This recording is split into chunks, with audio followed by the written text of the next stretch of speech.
What's up speeders, welcome back to Speak TV, gue Hafiz. Gue Biar. Selamat datang kembali di Asia Digest dan kita langsung mulai aja banyak. Gak pernah bisa serius emang. Langsung mulai aja. Banyak berita otomotif yang baru kita bahas. Pertama, ini beritanya udah agak lama tapi ada berita genting dari Stuttgart. Porsche melaporkan operating profit atau laba usaha mereka turun sebesar 99%. Penurunan ini mereka alami sama kuartal 1 sampai 3 di tahun 2025 ketika dibandingkan dengan periode yang sama di tahun 2024. Baru diketahui penjualan dan pendapatan Porsche masih cukup bagus. Mereka menjual sekitar 212.000 secara global dengan pendapatan sekitar 26,8 miliar euro dan ya mobil bukan merchandise ya. Mobil. Yang merupakan penurunan sekitar 6% dari tahun sebelumnya. Tapi Porsche menganggap penjualan ini masih cukup bagus. Penurunan laba usaha ini disebabkan oleh beberapa hal, di antara lain adalah turunnya permintaan dari Cina, tarif baru dari Amerika Serikat, serta perubahan strategi EV di Porsche, yang dimana Porsche harus mengubah peralatan di pabrik dan mengubah rencana produksi baterai karena ada sedikit perubahan strategi di penjualan mobil listrik mereka. Intinya, Porsche sudah berkomitmen untuk transisi ke mobil listrik dari tahun-tahun sebelumnya dengan mobil-mobil seperti Cayenne yang baru, 718 Boxster atau Cayman. Tapi karena ternyata permintaan dan penjualan EV mulai stagnan, akhirnya mereka harus mengubah strategi dan bahkan sekarang ada rumor-rumor yang berawal dari laporan Bloomberg bahwa 718 EV akan dibatalkan. Praise the Lord. Overall, kondisi Porsche sebenarnya masih cukup sehat. Tidak segenting krisis mereka di tahun 90-an yang mereka hampir bangkrut. Tapi dalam beberapa tahun ke depan sepertinya mereka harus hati-hati dan nggak bisa bikin kesalahan lagi. So, menurut lo gimana? Tanggapan? What does Porsche need to do? What does Porsche need to do? Berapa tahun ke depan? Cater the Chinese market. Ya tapi dengan lo nge-serve Chinese market justru bikin EV nggak sih? Iya. Sebenarnya iya mereka harus lanjut bikin EV-nya sih. Macan tuh laku nggak sih? EV? Macan laku, penjualan Macan tuh gede banget tahun lalu. Yang EV? Yang EV. Yang Taycan juga mulai stagnan, tapi Taycan salesnya masih oke. Mobilnya juga udah tua. Cayenne yang menarik nih. Yang EV baru. Cayenne ada EV baru kan? Tahun ini kan? Iya, tahun ini. Kemarin gue sempat baca berita, mereka traffic ke websitenya buat Cayenne baru tuh gede banget. Apakah itu akan jadi sales beneran? Nggak tahu. Yang beli siapa? Europeans. US itu Porsche. US laku. Gue bingung deh, kontradik banget.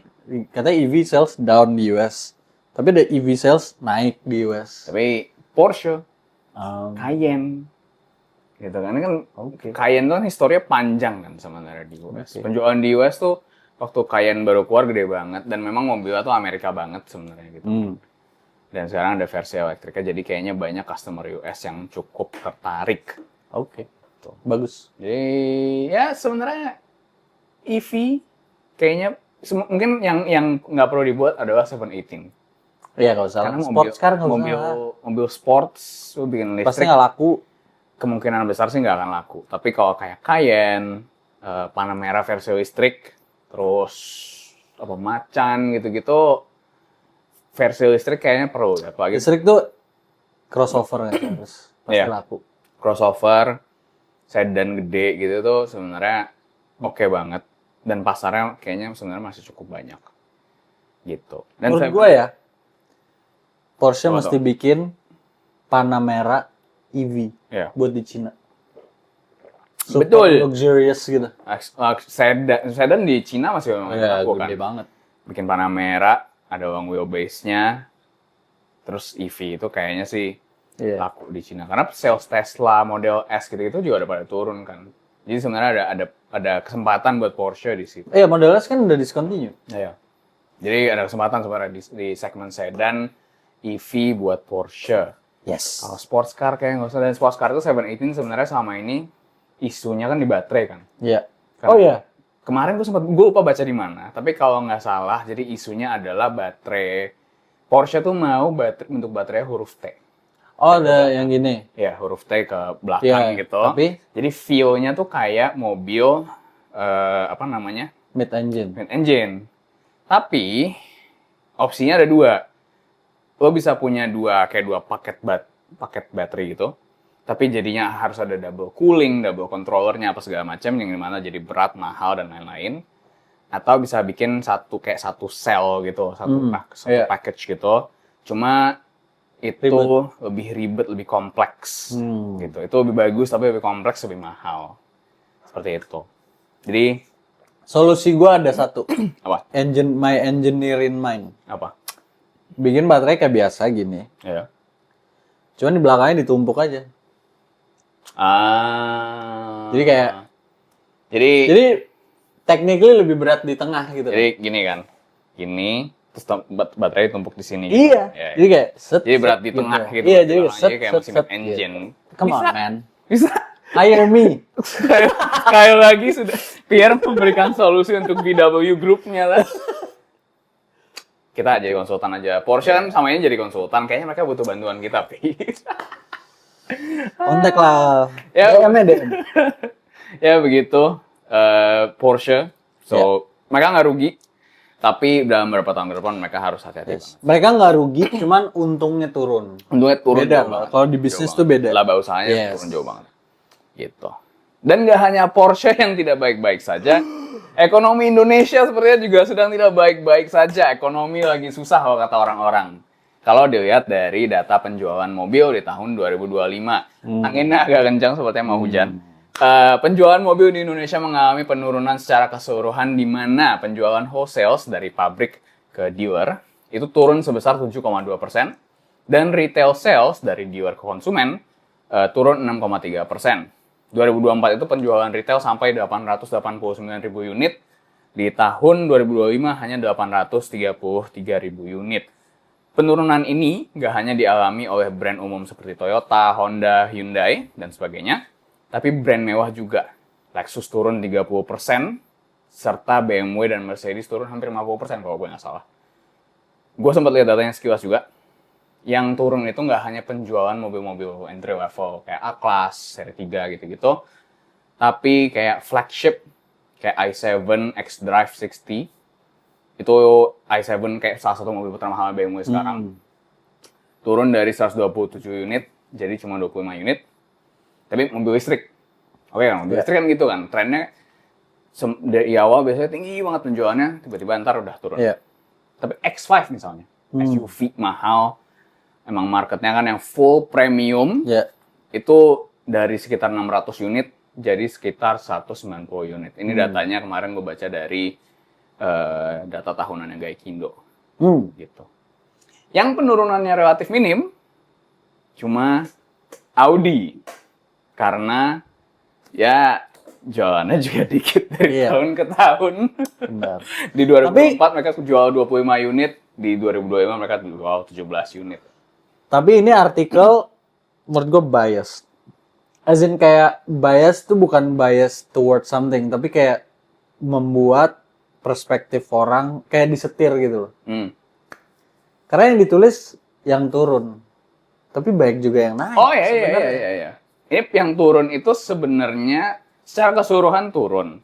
Terus kemudian banyak brand-brand yang penjualannya turun, tapi banyak pendatang baru juga sebenarnya. Yang naiknya ribuan persen gitu loh.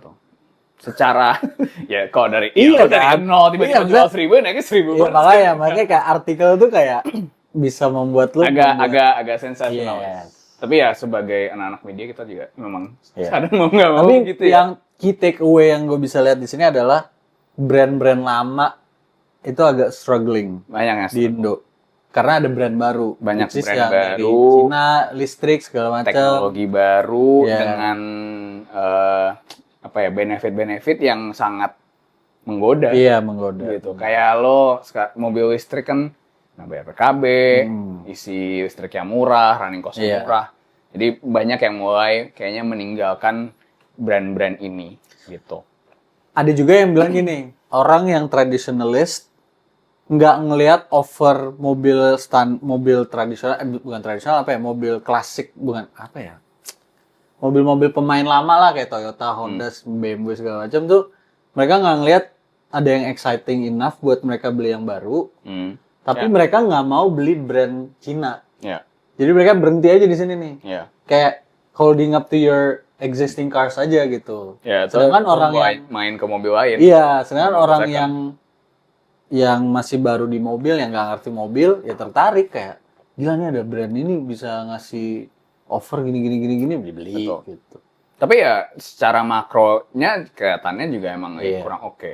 Karena mobil second juga turun penjualannya. Pasti. Mobil second turun, mobil baru turun secara keseluruhan.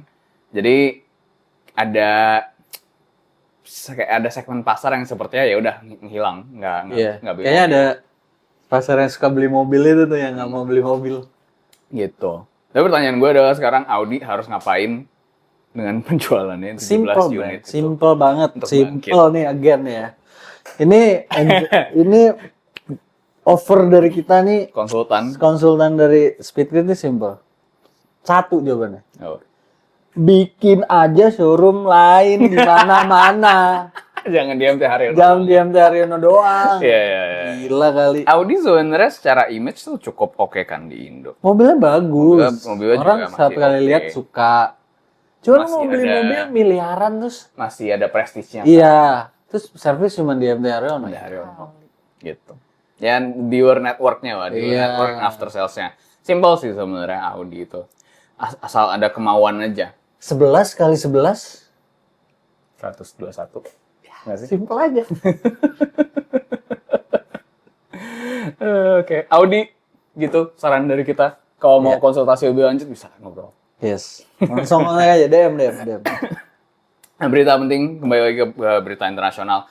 Ferrari baru saja mengumumkan bahwa mobil listrik mereka akan diberi nama Luce yang berarti cahaya dalam bahasa Itali. Mereka juga menunjukkan interior Luce ini yang merupakan kerjasama dengan Johnny Ive. Johnny Ive kan? Ya. Yang dulunya adalah Chief Design Officer di Former. Apple dari tahun 2015 sampai 2019. Yes. Interior Ferrari Luce ini terinspirasi oleh mobil-mobil Ferrari dari tahun 50-an dan 60-an. Bisa kalian lihat dari bentuk setirnya, tipis, ada aluminium gitu, kayak mirip-mirip kayak setir Nardi gitu kan, tapi ada tombol-tombol di sisi kanan dan kiri. Dan dari desain speedometernya juga. Tentunya desain ini tetap modern, di tengah tetap ada layar infotainment touchscreen, ada jam yang menggunakan jarum mekanikal dan dengan wajah jam digital dan seterusnya. Sepertinya desain ini sejauh ini lumayan kontroversial. Tapi gue dan Pierre setuju, ini keren banget. We like it. Ada yang jelek yaitu di layar tengahnya kayak iPad doang ditempel. Tapi layar tengahnya tuh bisa Swivel ya? bisa di swivel, bisa di pivot gitu. Jadi bisa ngarah ke driver atau bisa ngarah ke passenger. Oke. Gitu. Jadi itu handle bukan pegangan ya? Bukan. Oke. Itu buat lo buat handrest. Jadi kalau misalnya lo mau Taruhnya tangan gitu. ya tangan lo kayak lo mau ngubah apa gitu bisa taruh gitu. Terus itu bisa lo pakai buat ngegeser si layarnya. Jadi ya kita juga kurang suka layarnya kayak cuma ditempel doang gitu. Tapi ada alasannya seenggaknya. Gitu, layarnya bisa geser. Dan sebenarnya kalau kalian lihat detail-detailnya keren banget. Keren banget. It's really good. Keren banget. Kayak Bener-bener kayak produk Apple. ya banyak elemen-elemen Apple di situ. Iya. Ada videonya yang nunjukin tombol-tombolnya dipencet. Itu kita nanti share linknya di Instagram. Ada Enak di description. Itu kayak suaranya bagus banget, tactile banget. Terus Speedometernya juga keren. speedometernya keren. Stopwatch-nya sih gue suka. Stopwatch-nya digital, Tapi analog. Tapi ada jarum mekanikal Iya. gitu, keren banget. Keren. Gitu. Dan tombol-tombolnya juga bagus-bagus banget. Dan semua kontrol-kontrol yang pasti sering dipakai kayak AC, volume. Terus kalau di setirnya tuh ada magnetinonya buat ngubah traction control, buat ngubah settingan Yes. mesin listriknya dan lain-lain tuh semuanya ada bentuk fisiknya, physical buttons, physical switches. Ya. Keren banget. Menurut gue yang bikin keren adalah semua orang kalau EV kan tends to everything is touchscreen. Ya, semuanya layar, digital gitu kan. Nggak, pokoknya digital lah. Sedangkan Ferrari bikin listrik, tapi Listrik, almost tapi semuanya analog, pencetan banyak segala macam. analognya. Jadi menurut gue good job. Banyak orang-orang yang kelihatannya kurang suka. Mungkin karena itu satu tadi layarnya kelihatan kayak tempel doang Iya. ya. Tapi menurut gue juga banyak sombong. Banyak orang-orang yang belum pernah masuk ke dalam Ferrari dari kayak 10 tahun terakhir. Gue juga belum pernah bawa Ferrari, tapi kita berapa kali ada kesempatan masuk ke dalam Ferrari kayak Ferrari 296, Ferrari Roma gitu-gitu. Iya. Dan interiornya mungkin nggak jelek, cuma terlalu banyak sensor-sensor haptik, Iya. terus Touchscreen gitu-gitu. touchscreen gitu. Kurang Jadi lah. banyak yang dihilangin. Sampai gitu. even mereka nawarin setir yang jadi tombol, tau gak sih? Oh Iya, iya. Di Ferrari Amalfi Iya. itu direvisi, jadi semuanya diganti tombol dan itu bisa dipasang di Ferrari Roma juga sama Iya. Ferrari 296 juga. Sama SF90 juga bisa. Jadi yang touchscreen bisa diganti jadi yang tombol. Gitu. Interior Ferrari tahun-tahun itu mungkin secara desain nggak jelek, tapi ergonomisnya kurang. Iya. Gitu. Sama menurut gue yang orang-orang gak terlalu suka sama interior baru itu karena semuanya silver, aluminium. Mungkin. Kayak Mungkin. nggak Ferrari gitu loh. Iya. Ferrari kan leather lah, kayu atau something lah gitu. Nggak Biasanya- kayu sih, biasanya cuman karbon karbon, leather Orang gitu-gitu. ekspektasinya karbon. Iya. Dan si Johnny Ive dan dengan perusahaan desainnya ini mereka nggak mau pakai karbon sebenarnya Karena di interior. I know why, menurut gue ya. No. Karena the point of EV is to reduce carbon. Terus lu taruh karbon, ngerti ya? As a designer mungkin mereka kayak, Oke. oh filosofinya nggak Filosofinya masuk nggak- nih, filosofinya nggak gitu. Tapi kalau gue in any case kayak gue udah di umur dimana carbon fiber itu ya kalau di luar oke, kalau mobil sport Iya. ditaruh di luar oke, tapi kalau di interior kayak kurang. Iya. Kecuali kayak mobil-mobil. Soalnya dipegang nggak enak, Nggak plastik. pegang nggak enak. Dan dilihat pun juga sebenarnya kayak Iya. kurang. Gue mending aluminium. Aksen-aksen oke lah. Ya, aksen-aksen dikit mungkin oke. Iya. Gitu. Lanjut, ada berita. Kita kali ini mau ngomongin sedikit berita tentang F1. Ada berita apa, Pi? Oke, di F1 ini kan sekarang lagi tes pramusim Formula One di sirkuit Bahrain yang sedang berlangsung dengan fokus utama pada pengujian regulasi teknis yang baru, Fis. Ya, Which is yang pakai mesinnya setengah baterai, setengah internal combustion. Ya. Like 50-50. Nah, terus aerodinamiknya juga baru. Jadinya sekarang ada active aero di depan sama di di belakang. spoiler depan. Jadi aja DRS ada. sudah nggak ada. DRS udah DRS nggak udah ada. nggak ada. DRS udah nggak ada. Padahal masih kebuka. Well, menurut F1 udah nggak ada. Tapi itu jadi sistemnya lo bisa ini kan, lo bisa engage itu kapanpun. Iya. Gimana sih? Iya. Jadi Jadi di lurusan lo bisa engage. nggak harus gua 1 detik di belakang siapa gitu, nggak. Enggak, karena itu di DRS yang buat tombol kebuka biar kencang itu tekniknya di replace dengan the battery. Jadi ada overtake mode yang Oke. dimana lu dalam sedetik doang gitu-gitu. Ya. Tapi yang bikin ribet adalah lo harus hitung gimana caranya lu ngecharge. Ya. Jadi strategi banget yang sekarang ini. Oke. Gitu. Terus kemarin pembalap McLaren Lando Norris dia mencatat waktu tercepat di hari pertama testing. It's a test, so Testing doang. Kalau dari don't know. gue nggak terlalu ngikutin F1, tapi sebenarnya dari beberapa tahun terakhir kalau di testing sebenarnya kayak paling cepet nggak ada. ya. Doesn't mean anything. Ya kayak Mercy zaman dulu testing payah banget itu menang Tiba-tiba juara menang. dunia kan Berapa berkali-kali. tahun juara dunia Iya. gitu. Terus yang key takeaway menurut gue yang keren itu banyak mesin-mesin baru kayak Red Bull kan sama Ford. Ya. Audi mesin baru. Ya. Kayaknya mesin yang sekarang lebih simple deh. Soalnya nggak ada problem at all. Mereka straight away langsung cus kenceng. Even Red Bull si Max Verstappen udah kedua. Ya. Itu. Ya, kalau dulu testing kayaknya lumayan banyak yang Rusak, rusak. meledak, Gitu. Karena nggak error. ada. Tahun ini juga nggak ada si MGUH. Yes. Jadi kalau kalian nggak tahu itu sistem buat nge-regen dari turbo. energi dari turbo. Jadi panasnya tuh di-convert jadi energi untuk Yes. baterainya. Itu ada di nowhere? Ada di mobil yang pakai itu.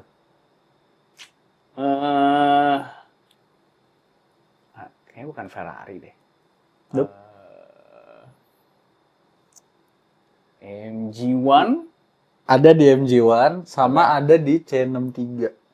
Oh, C63 yang 4 Yes. silinder yang udah nggak jualan itu. Yes, C63 even di C43 juga ada. Oke. Jadi turbonya kalau lo low rev itu ada basically itu cuman di turbonya ada motornya aja sih. Jadi kalau low rev kalau low RPM dia muter. Ya. Tapi kalau lo lagi ngebut high RPM kan turbonya muter terus. Ya dia generate electricity. That's it. Kayak gitu. Terus juga ini Fis, gue lagi penasaran sama tim baru nih. Cadillac. Oh, Cadillac. Ya. Keren sih. Akhirnya ada tim Amerika lagi selain Haas. Ya. Dua-duanya pakai mesin Ferrari ya? Emang Cadillac pakai mesin Ferrari? Iya. Cadillac mesin Ferrari. Oke. Itu dikendarai oleh Valtteri Bottas dan Sergio Perez. And my last info tentang F1 itu Kimi Antonelli baru kecelakaan di jalanan. Sayang mobilnya sih, nggak ding. Jadi dia kecocokannya pakai apa sih? MG GT. Tapi yang oke. special edition lah dia itulah. Oke. Gitu. Ya mungkin buat fans Mercy mending dia kecelakaan di jalan dibanding di track kali Iya. ya. Daripada di NF Benar. kan. Gitu. Ya masih kecil pasti harus kecelakaan sih. Harus. Ya namanya masih Masih bocah, muda, masih masih muda. bocah. Biasalah anak muda. Oke. Terus untuk hari jadi testing F1 itu tanggal 11, 12, 13. Ya. Kalau kalian mau lihat, pasti kalian lagi lihat sih kalau udah nonton kita kali Ya. So, komen di bawah hasilnya kayak apa? Gimana bawah hasil kayak apa dan kalian dukung siapa? Dukung siapa? Kalau gue sih kebetulan udah puasa belasan tahun ya. Maklum. Tifos. Tapi mungkin dia nonton lagi, soalnya ada banyak hal-hal yang baru-baru itu kan. Banyak hal baru menarik sih Iya, tahun ini. Kayak ada apa? Gue sih- MOM-nya itu. Ya, gue udah capek sih puasa belasan tahun sebagai tifosi ya. Tifosi. Aduh, capek banget jadi tifosi. Quick Bets, kita bahas beberapa berita cepet aja. BMW beberapa waktu lalu menunjukkan teaser M3 generasi selanjutnya yang akan rilis pada tahun 2027. Dan yang ditunjukkan mereka adalah versi elektriknya. Belum ada nama resminya, tapi kita nyebutnya sebagai IM3. Kuotanya banyak. John Forza. Mobil ini akan memiliki 4 motor listrik. Jadi ada satu buat tiap roda dan penggerak depannya bisa dimatikan. Jadi mobilnya bisa full rear wheel drive. Selain itu mobil ini juga akan menggunakan baterai dengan kapasitas di atas 100 kWh. Dan beberapa waktu lalu BMW mempublish video di balik development si BMW IM3 ini yang dimana mereka ngerekam suara beberapa mobil ikonik mereka. Kayak E92 M3. Digabung. Gue lupa satu lagi apa ya. Oh, ada E46. M6 S85 yang Oh. pakai V10 sama satu lagi apa gitu gue lupa. Entah nanti digabung, entah nanti ada suara-suaranya sendiri. Gue yakin sebenarnya sih mobil ini nggak akan laku ya kalau di Indo ya. I hope so. M3 I hope elektrik. so. Kalau di luar mungkin masih laku, di Indo menurut gue nggak bakal laku. Tapi tenang aja, M3 Tergantung. Di Indo mungkin laku. kalau murah. Kalau murah laku. Menurut gue Indo orang lebih accepting electric car. Cuma kalau lu misalnya udah beli, lu punya duit buat beli mobil BMW M3 gitu ya, lu pasti mau mesin yang versi mesin coy. Benar. Benar, gue setuju. Cuman somehow ada aja di Indo yang Pasti ada, cuma nggak Ada akan gede gitu pasti Benar. menurut gue. Dan tergantung harga balik lagi. Gitu. dia nggak CKD jadi nggak mungkin dapat apa-apa. Jadi ya nggak akan ada ininya. Ngomong-ngomong sedan, C63 Mercedes akan menghentikan produksi C63 AMG ini yang gue bilang tadi dan diganti dengan C53.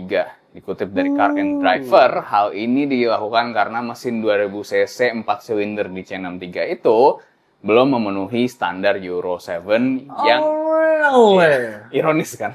Jadi mesin kecil malah Dia nggak compliant. mesin kecil yang harusnya notabene ya biasanya lebih ramah lingkungan lah, malah nggak bisa memenuhi standar emisi Euro 7 yang nanti akan diimplementasikan di bulan November.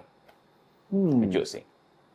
Gantinya 6 silinder. Gantinya si C53 dulu 6 silinder, V8-nya nggak tahu kapan, apakah beneran akan datang. Tapi V8 yang baru soalnya Euro 7 compliant. Ya.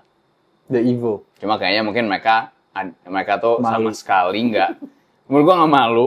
Tapi dia bahkan udah ini loh, CEO-nya AMG yang bentar lagi mau keluar, itu dia udah ngomong, gue tadi sempat baca ngomong ke media mana gitu. Kayak, iya kita salah baca data marketing kita.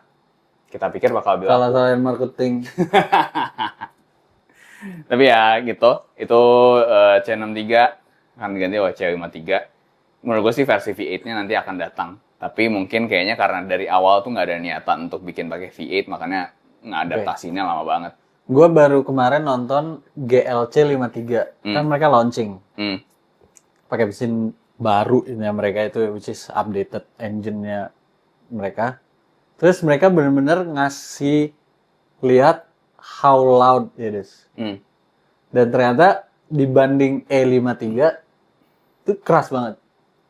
So, I don't know, AMG, semoga kalian sembuh dari penyakit ini. Sebenarnya AMG kalaupun nggak pakai V8 lagi gitu ya, untuk yang mobil-mobil entry level-nya tapi ganti jadi straight six, menurut gue juga masih oke-oke aja sih. Iya, kayak BMW aja lah gitu. Kayak E53 gitu, oke banget kan sebenarnya. Cuma secara filosofis keseluruhan mobilnya mungkin perlu di adjust lagi. Benar. Gitu. Lanjut. Oke. Quick bits terakhir, Bugatti meluncurkan, ini beritanya udah agak lama tapi kita mau ngomongin dikit. Bugatti meluncurkan sebuah mobil untuk merayakan ulang tahun Veyron yang ke-20. Bentuk mobilnya sangat mirip dengan Veyron, tapi basis mobilnya itu dari Bugatti Chiron. Chiron. Dengan mesin W16 dari Chiron Sport. Wow. Bentuk mobilnya jelas seperti Veyron, tapi dengan desain dan sudut-sudut yang lebih tajam, seperti di lampunya, di intake depan, dan garis pintunya. Grillnya juga sama, masih pakai grill tapal kuda, tapi sedikit lebih dalam kalau dibanding punya Veyron. Kalau kalian perhatikan bentuk mobilnya sama persis, tapi bagian depannya lebih tajam, dan menurut gue ini keren banget. Keren banget. Ini peak menurut gue. Peak design. Yes. Dan menurut gue ini bisa jadi pembelajaran untuk brand-brand lain, terutama brand supercar. Kalian bisa ambil desain-desain lama kalian, terus dibikin modern aja. Yes. Banyak. Koenigsegg nggak sih yang pertama sebenarnya? Ya, si CC850 yes. ya. Come on. Sebenarnya bisa banget, jadi bisa ambil desain lama, Murcielago gitu kan, terus ditajemin dikit, di refresh lagi. Menurut gue ya, Lambo mestinya bukan bikin Countach itu, how do you say it? Countach, itu. Tapi ya Murcielago aja. Ya. Pakai bodinya Aventador. Murcielago. Menurut gue lebih masuk gitu. Pakai ini ya, sasisnya Aventador. Iya. Base-nya Aventador, terus dibikin jadi Murcielago. Pakai desainnya Murcielago. Keren kan sebenarnya gitu. Jadi itu berita-berita dari beberapa minggu terakhir. Kalau kalian mau bahas di komen boleh. Kita masuk ke segmen selanjutnya, Car Spotting of the Week. Udah gak tau, Pi. Oh ya, by the way, FKP apa? Oh ya. Tulis di bawah ya. Kalau kalian tahu, bonus points kalau kalian tahu. Iya. Ada mobil apa yang gue lihat? Gue sebenarnya nggak ada, gue belum car spotting lagi nih, belum ada yang. Oh, gue sempet sama Diki ke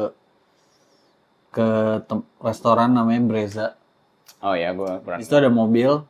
Itu ada banyak mobil sih. Oh iya. Cuman gue lihat ini. Apa tuh? Escort. RS1 kalau nggak salah. Dan ini asli. Di Indo cuma ada satu. Nice. Mana ya? Mana lagi? Nih. Ya. Oke. Terus kalau di jalan, sebenarnya ini nggak penting sih. Tapi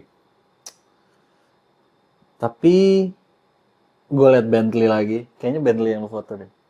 Beda. Gue kemarin yang Bentley yang gue share di broadcast channel. Kalau kalian belum join broadcast channel Instagram kita. Itu Bentley Continental. Kayaknya Speed, cuma gue nggak yakin.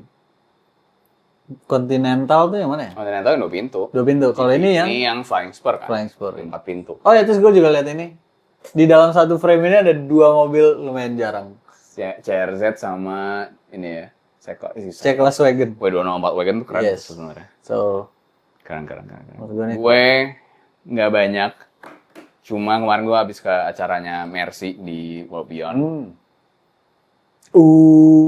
S600L. Ini mesinnya V12. Mesinnya Pagani kan? Mesinnya yang dipakai di Pagani Zonda. Keren. Ya bukan car spotting Itu- sih. Itu tapi official masuk Indo nggak sih mobil itu? Oh gua nggak tahu.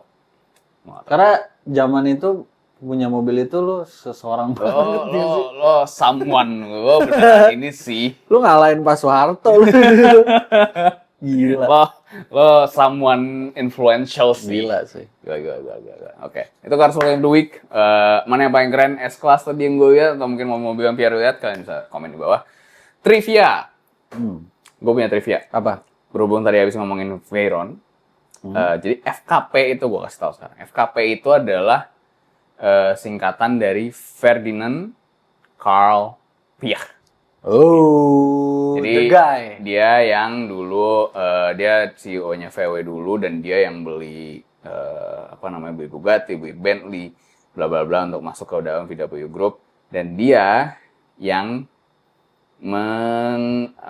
memulai project Veyron. Dan ide awalnya itu, ini nggak penting sih, cuma menurut gue menarik aja. Ide awal dia bikin Veyron itu di tahun 1997 ketika dia lagi naik kereta Shinkansen antara Jepang. antara Tokyo dan Nagoya. Dia bikin gambar atau sketch dan ambisinya pada waktu itu pakai mesin W18. W18. Tapi did you know mesin W-nya VW itu dia yang bikin? Enggak. Oke. Gitu konsep dari dia. Karena dia basically engineer kan.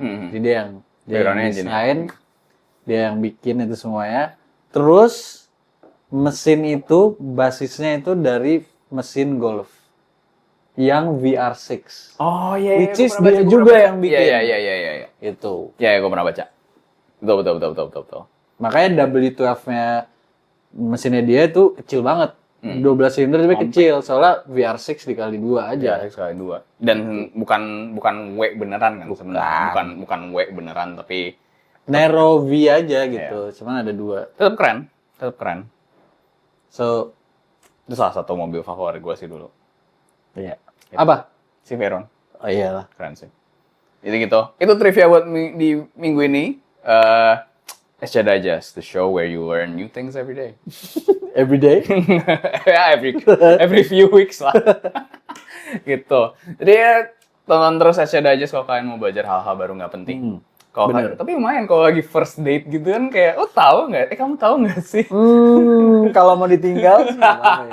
Oke, first date kalian jelasin apa itu WN. Apa itu mesin konfigurasi weight lo, kalian jelasin. Bener, Gue jamin. Yes. Nggak dapat second. Iya.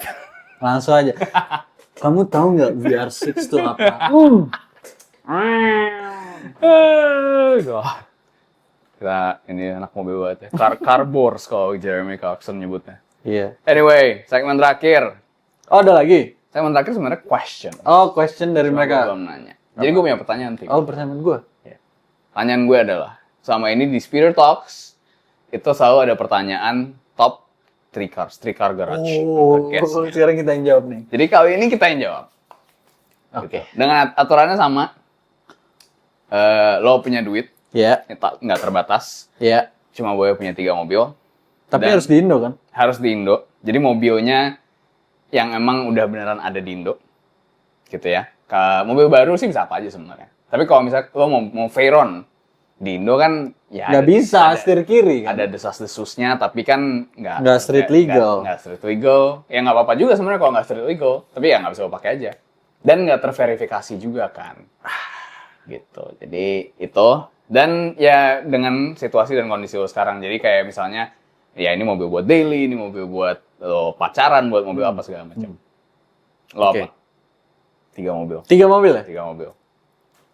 Pertama, gue mau Porsche 911. Ya. Yang Carrera S. baru, 992. Enggak. Kayaknya gue ambil 997. Oke. 997. Kalau nggak, it's either itu atau GT3 997. Oke.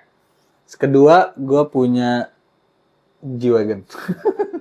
G63. Harusnya G-Wagon tuh. Oke. Terakhir, ini agak susah sih. Could be my daily. Susah. Honda Jazz. Itu GoTep tuh ada di garasi. It's either gua punya Taycan Turismo. Oke. I think itu Taycan Turismo. Jadi Taycan Turismo. Bukan yang itu ya. Yang Bukan Sport yang Turismo. Iya, yang Sport Turismo, bukan Taycan. yang rugged itu apa namanya? Ya, Cross Turismo. Bukan Cross Turismo. Taycan Sport Turismo. Yes. G63 sama 911 997 Carrera S. Yes. Alright. Enggak, nothing to celebrate about, cuman itu aja aku suka. Yeah, nice cars. Iya. Kalau gue G kelas mini alias yang baru. alias Jimny. Oh. Gue Oke. Jimny Land Cruiser yang J200 ya. FJ. Yang baru. No, yang generasi sebelumnya. Oh, J200 series. Jadi 200. ya, Jimny Land Cruiser J200 series, terakhir SLS AMG. Nice. Simple. Sosialis.